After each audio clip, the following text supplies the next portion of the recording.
예수님께서 이제 예루살렘에 입성하실 때 제자들에게 세상을 구원할 비밀에 대해서 말씀을 하십니다. 비밀.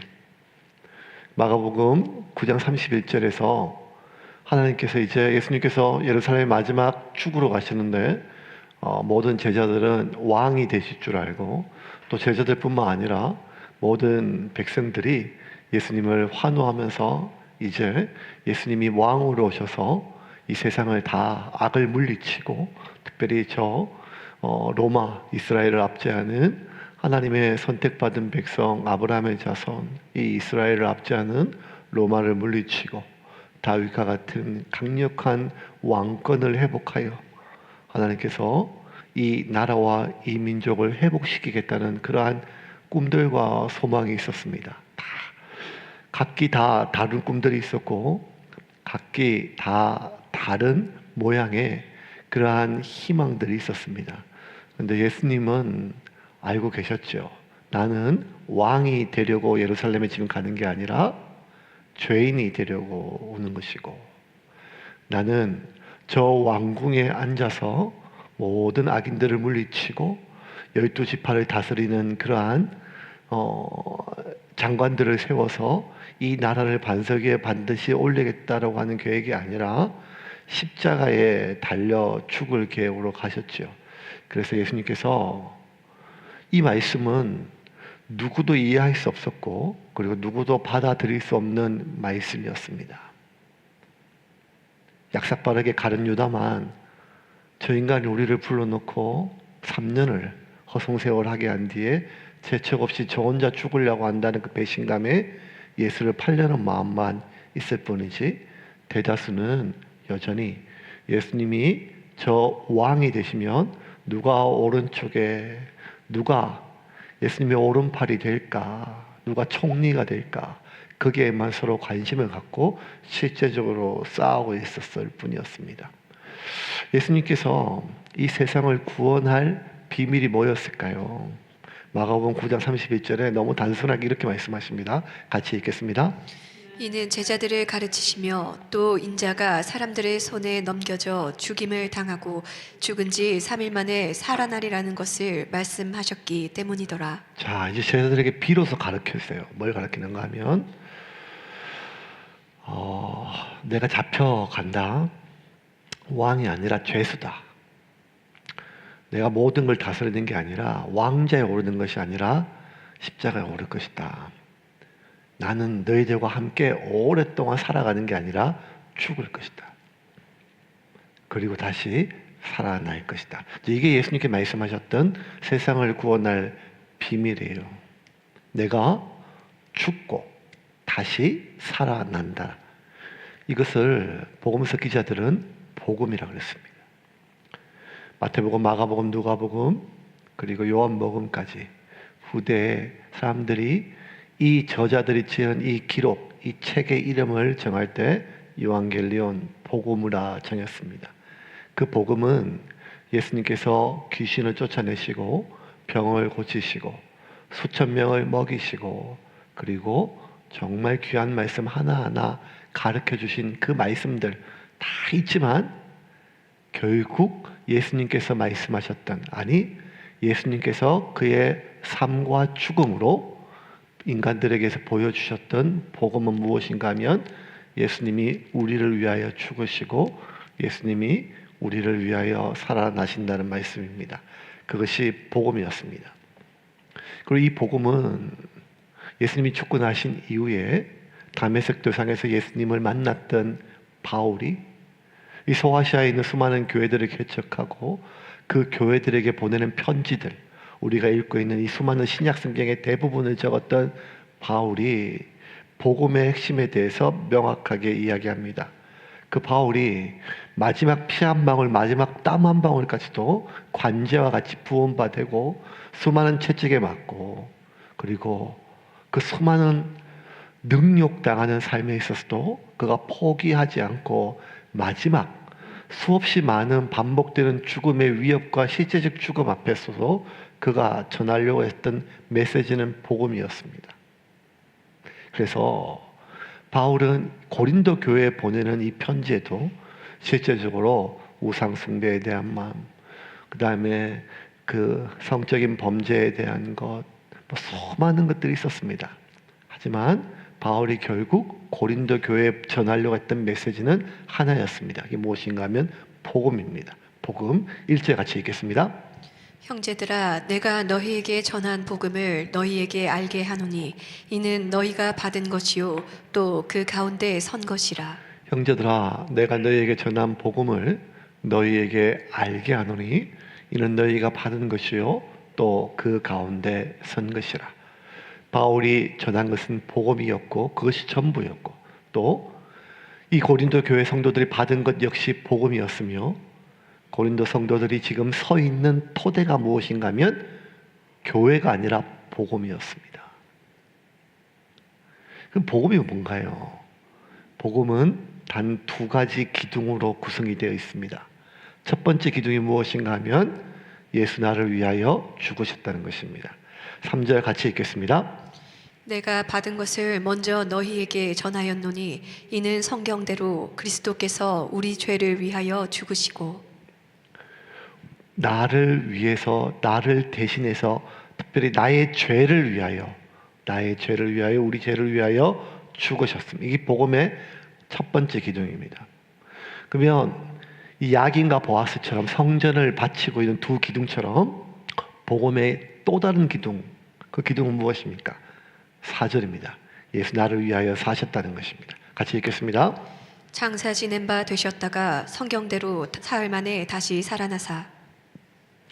결국에는 우리가 어디 복음을 전한다, 그리고 하나님 말씀을 전한다, 전도를 한다, 모든 것들은 결국 단축해서 한 가지, 정말 우리가 막 체계적으로 복음 학교하고 또 몇 날 며칠 가르치고 막 이런 게 아니라면, 정말 복음의 메시지를 줄여서 복음의 핵심이 무엇인가 하면 예수라고 하는 그 사람이 하나님의 아들인데, 그 하나님의 아들이신 예수가 나의 죄를 위하여 죽으셨고 나를 위하여 다시 살아나셨다는 것입니다.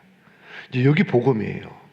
그러면 이 복음에 대해서 첫 번째 기둥, 예수가 나를 위하여, 나를 대신하여 나 때문에 죽으셨다라고 하는 이 메시지는 우리가 교회를 다닌다면 누구나 아는 이야기죠. 우리가 흔히 예수님을 인격적으로 만난다, 인격적으로 만난다는 의미가 무엇일까요? 그 안에는 이렇게 교회 안에서 예배 드리고 또 신앙생활하고 말씀을 배우고 훈련받고 여러 가지 하면서 내가 마음으로, 내가 영으로, 또 감동으로, 또 깨달음으로, 지식으로 예수를 인격적으로 안다는 것은 나와 상관없었던 2000년 전 저 팔레스타인 지역의 한 청년이 하나님의 아들이시고 그 하나님의 아들이신 예수님이 창조주이시며 나를 위하여 죽으셨다는 모든 사실들을 다 우리가 배우고 또 익히고, 그리고 그 하나님을 많은 개념이 있어요. 그런데 인격적으로 만난다는 말은 여러분 참 어쩌면 모호하게 들려요. 예수님을 영접해라 라고 하는 말이 예수님이 나를 위하여 죽으셨다는 사실, 그 사실을 내가 그 사실을 이해하고 그 사실을 내가 동의한 그 사실을 내가 받아들인다, 이런 차원의 이상의 문제입니다. 내가 예수를 영접한다는 것은 예수가 나를 위하여 죽으셨다고 하는 이 사실을 이해하고 동의하는 것, 그 이상의 문제죠. 그 인격적으로 만났다는 뜻은 단순하게 이야기하면 이것입니다. 예수가 이 세상을 위하여 죽으셨음을 우리가 부정하지 않습니다. 그런데 그 예수가 세상을 위하여, 우리를 위하여 죽으셨음을 믿을 뿐만 아니라 더 정확하게 얘기하면 예수가 나를 위하여 죽으셨음을 확신하는 것입니다.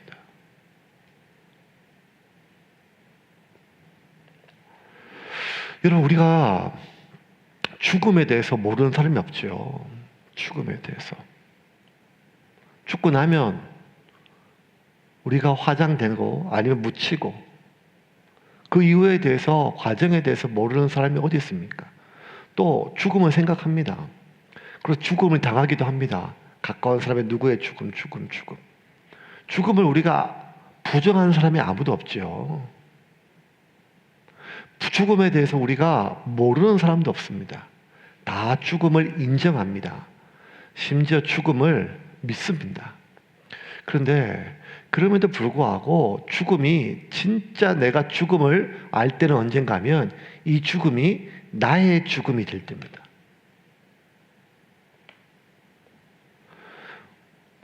몇 개월 전에 저 신학대학교 동기 목사가 아내를 갑작스럽게 잃었습니다. 아내를.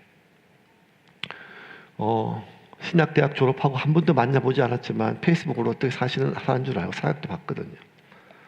근데 그 갑작스러운 죽음 앞에 동기들도 그렇고 다 너무너무 깜짝 놀랐어요. 착한 친구였거든요. 좋은 훌륭한 목사였습니다. 근데 이 목사님이, 이 친구가 갑작스럽게 아내를 잃고 뭐 장례 치르고 뭐 소식 있다가 이제 페이스북에 자기 마음을 이제 올리기 시작하는데, 이제 한 달이 지나고 두 달이 지나면서 이제 아들 하나 남겼는데 아들의 어떤 좀 정서적으로 좀 돌봐야 될 그런 아들이에요. 매일 밤마다 그 죽은 아내 때문에 그 슬픔에 대해, 상실감에 대해서 그냥 그 마음을 페이스북이라도 그냥 올리는데, 누구한테 위로받으려고 하는 게 아니에요. 감정을 배설하는 거예요. 한 달, 두 달, 수개월이 지나도 그 마음속에 그 그리움, 슬픔, 하나님을 믿죠. 목사라니까요. 그 다가올 수 없는 그 슬픔에 대해서 그 글을 읽을 때 단순히 글이 아니라 이 친구의 그 슬픔에 대해서, 그 슬픔의 무게가, 그 슬픔의 아픔이, 그 절망의 그 어두움이, 이거는 해결될 수 있는 문제가 아니니까요. 그러면서 적었던 말들이 이런 거예요. 나는 천국을 믿는다. 그리고 천국을 설교했다. 죽음에 대해서 위로했었다. 이제 눈물과 슬픔이 없는 곳에 계세요. 아픔이 없는 곳에 계세요. 지금은 슬프지만 시간이 지나면 하나님의 은혜로 새 힘을 얻을 겁니다.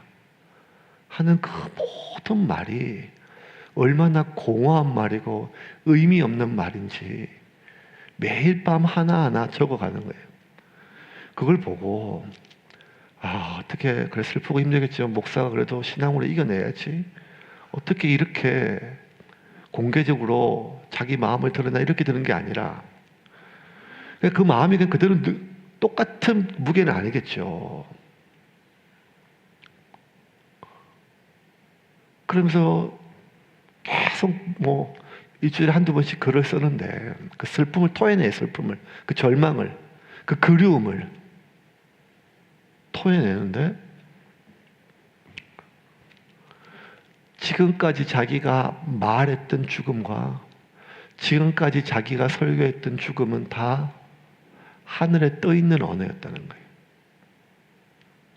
그리고 비로소 내가 나의 가장 사랑하는 이의 죽음을 겪고 있는 이 중에 이제서야 비로소 죽음이 무엇인지 조금씩 안다는 거예요.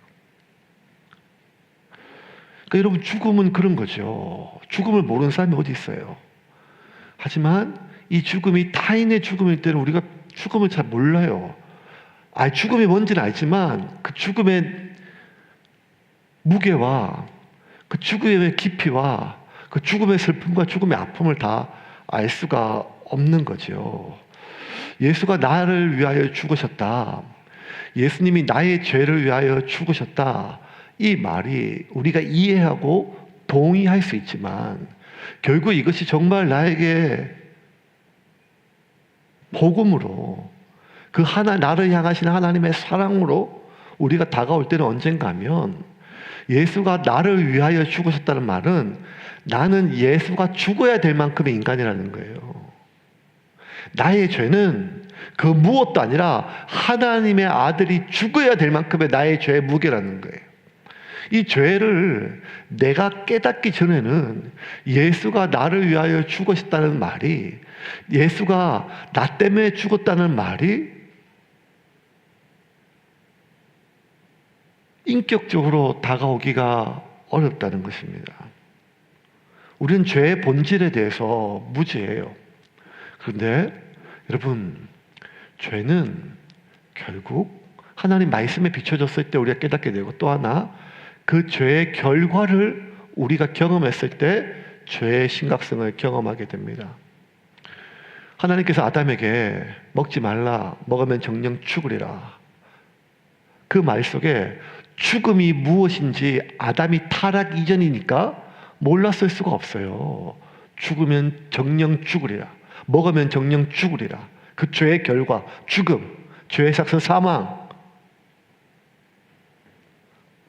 아담이 그 죽음을 개인적으로, 아니 그 죽음의 무게를, 죽음의 깊이를, 그 죽음의 크기를 알았다면 보암직하고 먹음직스럽고 그걸 먹을 수는 없어요. 그런데 아담이 죽음의 그 실체를 언제 비로소 깨닫게 되었는가 하면, 첫 번째, 자신의 죄 때문에 자기가 그렇게 아꼈던 동물을 죽여서 가죽옷을 찢을 때. 한 20년 전에는 이 설교할 때 그렇게 제가 살갑게 기도를, 설교가 안 됐어요. 요즘에는 하도 이제 동물 키우신 분들이 많고, 또 우리 교회도 키우시는 분들 많잖아요. 네. 아마 제 생각에는 5년쯤 있으면 어느 집 강아지가 돌아가셨다고 주보에 내야 될 상황이 될 수도 있을 것 같아요. 왜냐하면 이건 강아지가 아니라 가족이니까요. 왜? 웃을 일 아니라니까요. 장례식에 들어가서 이제 그 애완 동물의 장례식장에 가면, 그것을 누가 뭐라 어떻게 할 수 있어요? 왜냐하면 내가 내 마음을 줬고 살아있는 생명체니까. 그 슬픔을 뭐에 비하겠어요? 20년 전에는 그걸 내가, 아담이 자기가 이름을 붙여줬던 그 동물이 자기 눈앞에 죽고 그 동물의 죽음을 통하여 가죽옷을 입었을 때 처음으로 그 죽음의 공포, 죽음의 아픔 뭐 이런 거였는데, 그 동물이잖아요. 그래도. 근데 이제는 자기가 기르는 동물이 그렇게 죽었다고 생각했을 때 그게 느껴지는 모양이에요. 1차적으로 아담이 그 죽음에 대해서 깨달았을 때는 가죽옷이었어요.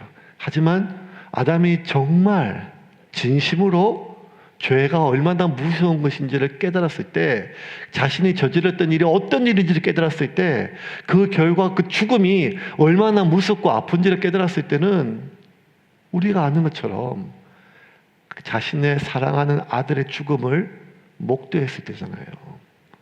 맏아들이 아벨을 죽였을 때, 돌로 쳐 죽였을 때, 그 진리게 진 아들의 시신을 아담이 부여잡고, 아담이 지금까지 얼마나 오랜 세월을 살았는지는 모르지만 그의 삶 가운데, 그의 인생 가운데, 그의 존재 가운데 가슴이 찢어지고 살이 찢어지는 걸 넘어 영혼이 찢어지는 고통을 우리는 겪어보진 않았지만 자식을 키우는 입장에서 짐작할 수는 있잖아요. 그때 아담이 깨달았어요. 이게 죽음이구나. 그리고 이 죽음이 죄의 싹시구나. 그래서 아담이 비로소 깨달았어요. 죄가 이렇게 무서운 거구나. 그래서 그의 손자의 이름을 지을 때 아담이 에노스라 지었잖아요. 에노스란 뜻이 죽을 수밖에 없는 사람. 죽음을 기억하자. 우리가 죄의 심각성을 이해할 수도 없고 동의할 수도 없다 할지라도 그 죄의 결과를 경험하게 될 때 죄가 얼마나 무서운지는 깨닫게 됩니다. 죄의 삭은 사망이죠. 결국 내가 얼마나 죄인인지, 그리고 내가 얼마나 악한 존재인지, 이것은요, 중력은 중력을 거슬려보려고 노력한 사람만이 알 수 있죠. 여러분, 내가 얼마나 무거운지는요, 체중계에 달면 알지만, 여러분, 내가 얼마나 무거운지를 오늘부터 어떻게 아는가 하면 교회에 올라올 때 계단을 올라와 보세요. 엘리베이터 타지 마시고요. 그리고 내가 얼마나 무거운지를 내 다리도 알고 내 심장도 알고 내 폐도 알 겁니다. 누워있을 때는 모르죠. 중력을요. 내 무게를 잘 몰라요. 하지만 중력을 거스르면 중력을 알 수 있는 것처럼 우리가 하나님 말씀을 깨닫고 무엇이 하나님의 뜻인지를 깨닫고 무엇이 죄인지를 깨닫고 말씀대로 살아가려고 노력하면 노력할수록 내가 얼마나 무거운지를 안다니까요. 내가 얼마나 죄인인지를 안다니까요. 나의 그 적나라한 나의 상태를 내가 깨달았을 때 비로소 이런 나를 위하여 죽으신 주님의 십자가가 그 보혈이 그 주님의 죽으심이 나에게 복음이 됨을 믿으시기를 바랍니다. 그리고 그때 우리들은 비로소 예수님을 인격적으로 만나게 돼요. 언제? 내가 달려 죽을 십자가, 나는 저 십자가에 달려 죽기에 합당한 존재임을 내가 시인할 때 비로소 내 대신 그 십자가에서 나를 대신하여 죽으신 예수님을 만나게 됩니다. 그래서 복음의 첫 번째 기둥은 예수 나를 위하여 나를 대신하여 죽으셨다는 것입니다. 복음의 두 번째 기둥은 예수가 나를 위하여 사셨다는 것입니다. 성경대로 살아났다는 것이죠. 그래서 고린도전서 15장 전체의 활용해서 바울은 부활의 의미에 대해서, 부활의 실제적 사건에 대해서, 그리고 심지어 부활을 부정하는 고린도 교회의 거짓 선생들의 논리에 대해서 하나하나 깨부수면서 부활이 어떻게 이루어졌고 그 부활이 우리에게 무슨 의미가 되는지를 설명하고 있습니다. 바울은 한마디로 얘기를 해요. 만약 예수가 그렇게 죽으시고 나를 대신하여 죽으셨다 할지라도 다시 예수님이 부활하지 않으면 나를 위하여 죽으심은 헛된 거라는 거예요. 거짓이라는 거예요. 심지어 그 예수를 전하기 위하여 평생 자신의 모든 것을 바쳐 이렇게 고통당한 채 고난당한 채 살았던 자기는 세상에서 가장 불쌍한 자라는 거죠. 그래서 여러분 초기 기독교회는요, 초기 1세기 초기 기독교회는요, 예수가 나를 위하여 죽으셨다는 사실보다 예수가 다시 살아나셨다는 사실이 더 강력한 복음의 메시지였어요. 왼쪽 기둥이 왼쪽 오른쪽 중요한 게 아니지만 한쪽 기둥이 왼쪽 기둥이 예수 나를 위하여 죽으셨다, 대신하여 죽으셨다, 예수 나를 위하여 사셨다. 그러면 초대 교회에서 훨씬 더 큰 기둥, 훨씬 더 큰 비중은요, 예수 나를 위하여 사셨다는 거예요. 그래서 기독교의 절기 중에 가장 큰 절기는 부활절이거든요. 부활절. 그런데 여러분, 엄밀히 얘기하면 사람들은요, 예수 다시 사셨네라고 하는 부활절보다 그 전주의 고난주간에 더 큰 은혜가 돼요.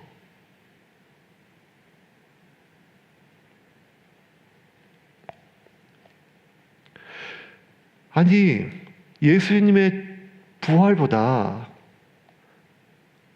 예수님의 죽으심, 그 무엇보다 나를 위하여 죽으셨음이 필요하죠. 그게 중요합니다. 근데 말했잖아요. 바울이 얘기했잖아요. 예수가 다시 부활하지 않으면 예수님이 나를 위하여 죽으셨다는 이 첫 번째 기둥은 의미가 없어진다는 거예요. 그러면 더 중요한 건 뭔가 하면 예수가 나를 위하여 사셨다는 거예요. 근데 그럼에도 불구하고 지난 2000년 동안 기독교의 핵심 메시지는 예수가 나를 위하여 사셨다는 것보다는 예수가 나를 위하여 나를 대신하여 죽으셨다는 사실이 더 많이 강조되었어요. 강단에서, 교육에서, 심지어 신학에서. 왜 더 중요하게 여겨지는 부활이 어쩌면 그 십자가의 죽으심보다, 이 한쪽 기둥보다 더 작게, 어쩌면 더 빈약하게 여겨졌을까요? 여러 가지가 이유가 있겠지만 한 가지 첫 번째 이유를 밝히자면 그건 무엇인가 하면 우리가 신앙생활을 하면서 예수님이 나를 위하여 죽으셨다는 십자가 경험보다 예수님이 나를 위하여 살아나셨다는 부활 경험이 훨씬 더 적기 때문이에요. 우리는 날마다 예수님이 나를 위하여 죽으셨음을 기억해요. 아니, 날마다 아니라 할지라도. 그런데 왜 우리는 예수가 나를 위하여 다시 사셨다고 하는 이 부활 경험을 못할까요? 아니, 적게 할까요?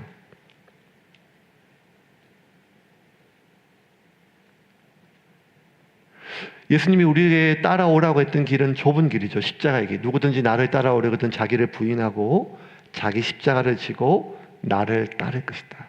그 예수님의 가야 될 길은 좁은 길입니다. 그리고 미움받는 길이지요. 죽을 수 있는 길이고 심지어 죽은 길입니다. 오늘 우리가 찬양했잖아요. 나의 생명을 드리니 주님 받으시옵소서. 나의 생명, 나의 소유, 나의 모든 것을 주님께 드립니다.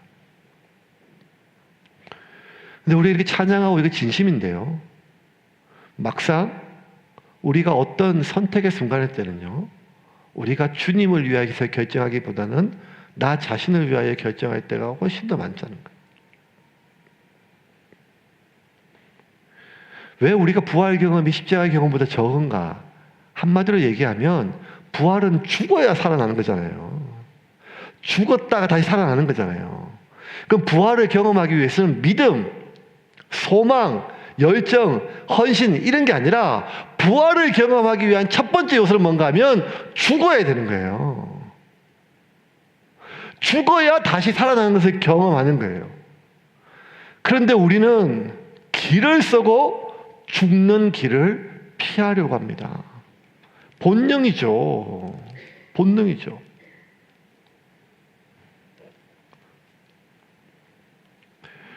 기독교 2000년 동안 수많은 교회사에 씻을 수 없는 과오들이 있습니다. 십자가 전쟁이나 여러 가지 이런 것들이 있어요. 특별히 종교 재판으로 이루어졌던 마녀 재판 이런 것들은 역사가들에 있어서 정말 지울 수 없는 교회사의 큰 오점이었어요. 그런데 한국 교회에 있어서 가장 큰 죄는 이구동성으로 1938년에 평양에서 있었던 총회에서 행했던 결의였어요. 그 신사참배 결의였습니다. 1938년 평양 서문박 교회에 그 총회가 열려서 대한기독교 장로회가 총회가 열렸습니다. 27개 노회입니다. 노회. 86명의 목사와 85명의 장로, 그리고 22명의 선교사, 193명이 모여서 홍택기 목사 총회장의 선언에 따라 신사참배는 종교의식이 아니라 국가의례이므로 이것은 죄가 아니라 마땅히 행해야 될 의무로 선포하였습니다. 대한기독교 장로회 총회에서요. 이러한 결의가 오기까지 얼마나 많은 고뇌가 있었는지 모릅니다. 실제로 이 신사참배 문제로 반대함으로 말미암아 한국 기독교 역사상 가장 큰 박해가 있었어요. 죽임당한 성도들이 2,000명이 넘었고 교육자들이 50여 명이 되었습니다. 실제로 죽임당하고, 우리가 잘 아는 주기철 목사님 이런 분들입니다. 200의 교회가 문을 닫았습니다. 그리고 교육자 하나가, 목사 하나가 신사참배를 반대하면, 여러분 성도들은 목사를 믿고 신뢰하니까 목사가 믿고 가는 방향으로 가잖아요. 그러면 그 목사의 결단에 따라 성도들이 죽임을 당하는 거예요. 그래서 어쩌면 목사 한 명의 개인의 안위가 아닐 수도 있겠죠. 어쨌든 여러 가지 갑론을박이 있었고 논쟁이 많았었어요. 결국 이렇게 다 죽으면 교회는 누가 지키냐? 성도는 누가 지키냐? 그 수많은 갑론을박 속에서도 마지막까지 반대했던 사람은 한 가지를 봤어요. 그게 뭔가 하면 하나님의 뜻이 무엇이냐? 우리가 설교하고 가르쳤던 것, 이스라엘에서 가장 가증스러웠던 게 뭔가 하면 북이스라엘 패망할 무렵에 어쩌면 그 성전 안에, 하나님의 성전 안에 바알과 아세라 신상을 같이 두었고 하나님과 더불어 바알과 아세라를 같이 숨겼던 그 11개의 역사들을 우리 다 기억하잖아요. 어떻게 하나님께 예배드리러 오면서 심지어 우상이 될까봐 십자가조차 두지 않는 강단 속에서 일본의 그 천황을 비롯한 그 신사를 두고 예배드리기 전에 신사를 참배하고 궁성요배, 일본의 천황이 있는 그 황궁을 향하여 절하고 그리고 나서 하나님 앞에 예배를 드리는 것이 어떻게 이것이 하나님의 예배가 될 수 있느냐? 명확하다. 수많은 논리가 있었지만 하나님 앞에서, 성경 말씀 앞에서 우리가 판단하면 이것은 우상숭배라는 거예요. 하지만 대한예수교 장로의 모든 권위, 최고의 권위, 총회에서 27개가 모여있는 193명의 총대원들이 신사참배는 종교의식이 아닌 국가의례이므로 모든 대한예수교 장로의 성도들은 이 의식을 행함으로 하나님께 예배를 드릴 것을 법적으로 명하고 이 신사참배를 따르지 않는 교회와 목사와 성도는 출교 조치를 했어요. 출교. 그리고 그것을 하나님의 이름으로 선포하였습니다. 지금 우리가 이렇게 얘기하는 거 어떻게 그런 일이 있었지 하죠. 하지만 당시에는요, 코앞에 이런 문제가 닥쳤을 때는요, 죽음의 문제였습니다. 가족의 문제였습니다. 삶의 문제였고, 고문의 문제였고, 고난의 문제였습니다.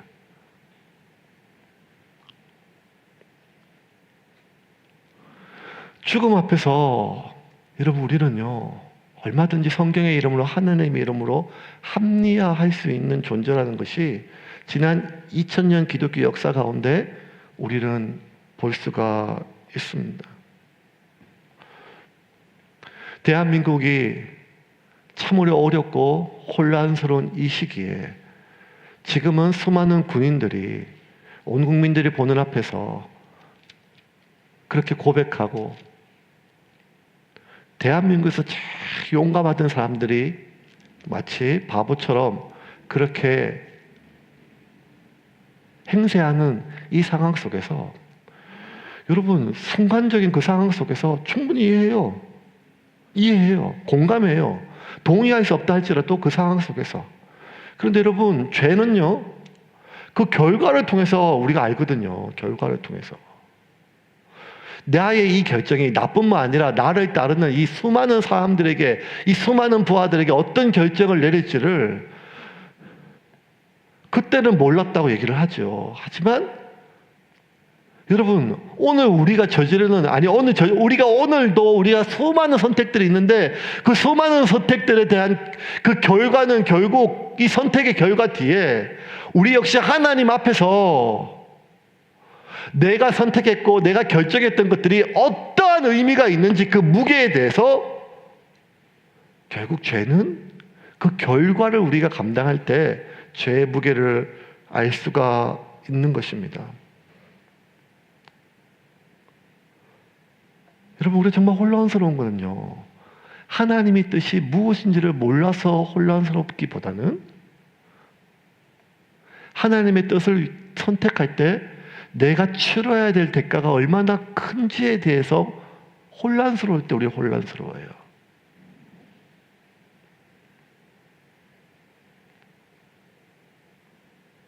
그러므로 오늘 저와 여러분이 하나님과 말씀 앞에서 두렵고 떨림으로 마치 남의 죽음 앞에서 우리가 위로하듯이 하나님의 뜻이 있을 거야. 시간이 지나면 잊혀질 거야. 그게 아니라 나의 죽음의 입장에서 우리가 바라볼 때 우리가 살아갈 유일한 방법은 이것입니다. 부활의 능력을 가지고 살아가는 것입니다. 이러면 죽을 것 같아요. 그런데 그럼에도 하나님의 뜻이라면 그 죽음을 선택했을 때 여러분 다시 살아나는 하나님의 능력이 있음을 믿으시기를 바랍니다. 매일매일 말씀에 나를 던지는 연습입니다. 매일매일 그 성령의 음성이 나의 마음속에 작게 들리지만 사소한 문제지만 작은 문제지만 10원, 100원의 문제입니다. 1000만 원, 1억의 문제가 아니라 100원, 1000원, 만원의 문제입니다.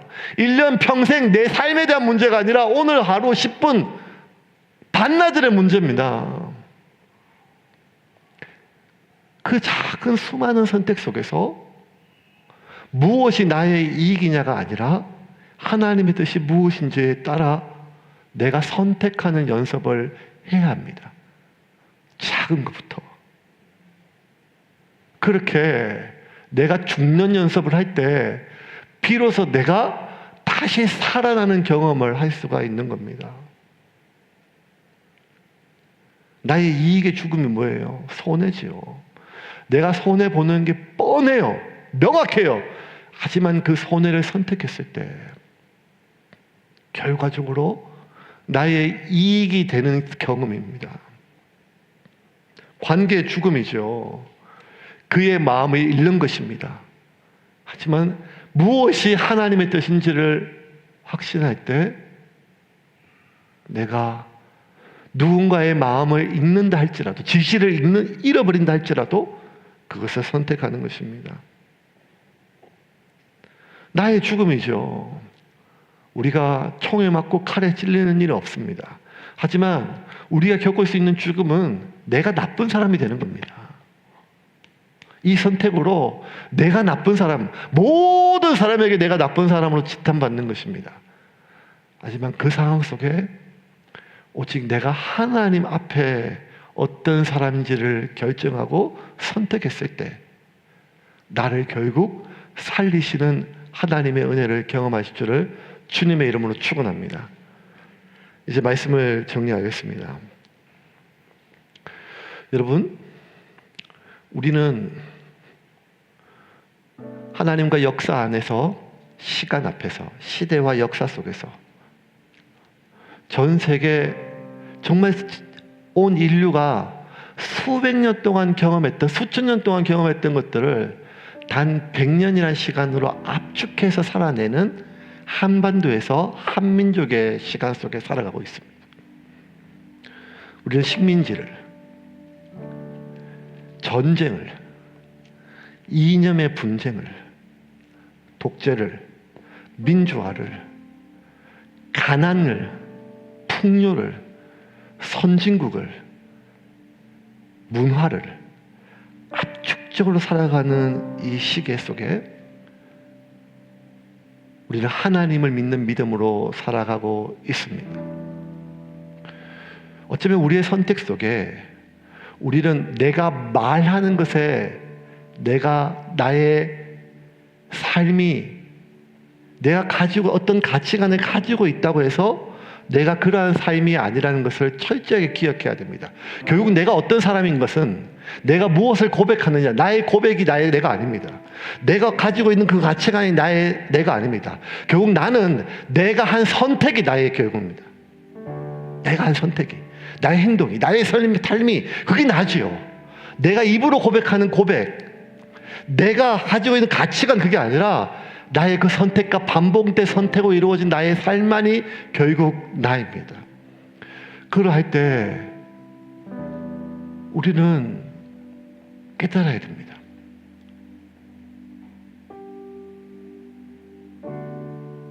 헌법과 법률에 의하여, 법과 원칙에 의하여, 국민을 위하여, 국가와 민족을 위하여라고 하는 이 뜻과 이 고백 앞에 많은 사람들이 결국 마지막 선택의 순간에는 법과 원칙이 아니라 자신의 이익에 따라 결정하게 되는 것을 역사를 통해서 보아왔습니다.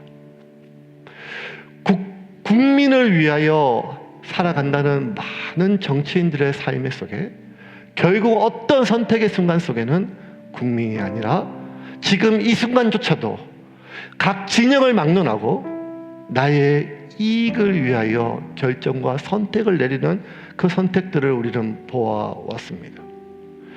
하나님을 위하여, 교회를 위하여 신사참배는 종교가 아니라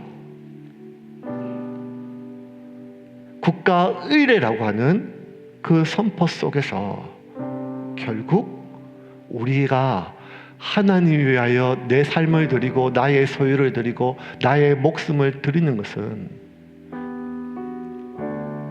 마지막 그러한 순간에 내가 장렬하게 주님을 위하여 전사하는 그러한 상상이 아니라 매일매일 삶 가운데 부활 경험이 쌓여갈 때 가능한 것입니다. 말씀 앞에 나를 던지는 것입니다. 그리고 하나님의 뜻에 나를 던지는 것입니다. 그러할 때, 그렇게 내가 죽을 때, 죽어갈 때 다시 살리시는 하나님의 능력을 경험합니다. 그래서 바울은 30절과 31절 15장 마지막 절 이렇게 얘기합니다. 또 어찌하여 우리가 언제나 위험을 무릅쓰리요.